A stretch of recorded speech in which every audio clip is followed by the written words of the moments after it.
I'm going to stop after that Connecticut part, I will tell you. So here we have New Boy by Julian Houston. In this book, our protagonist, Rob Garrett, is an African American from Virginia, and he moves to the north to become the first African American student in an all-white private boarding school in Connecticut. Although he initially finds the white community there to be more accepting of integration, he quickly comes to find that they do have faults and ignorances of their own, being that they are completely unaware of the plight and history of the African American in the USA during the mid-1900s. Rob quickly realizes that he isn't the only subject to racism after witnessing both acts of hatred committed against a fellow Italian student and a fellow Jewish student.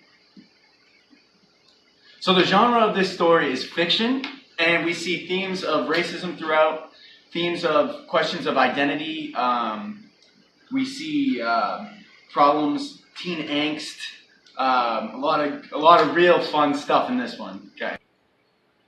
So I do give this book an 8 because I really enjoy its relatable sense of teen angst that it gives with whether it be the struggle to identify with other students in high school, middle school.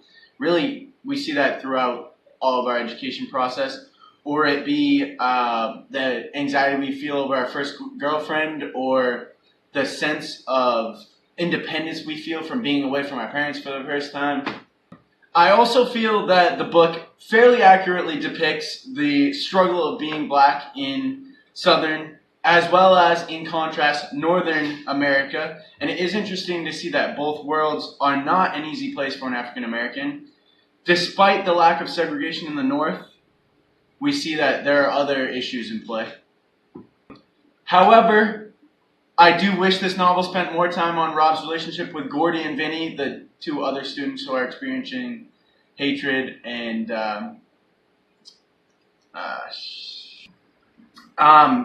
as I said, these acts of racism, I wish they were revisited. And I also wish that the novel revisited Rob's brief encounter with Malcolm X in New York and with Malcolm X's co-worker Tyrone, who we saw speak out against Rob.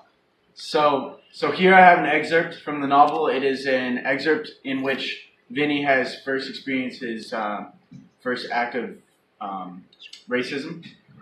So here we go. Vinny was my only regular visitor. He would stop in for a social call, to fill me in on a recent development in his life, or to ask my advice. I was usually working when he arrived, but he would tell me a joke or do an imitation of a teacher in the classroom.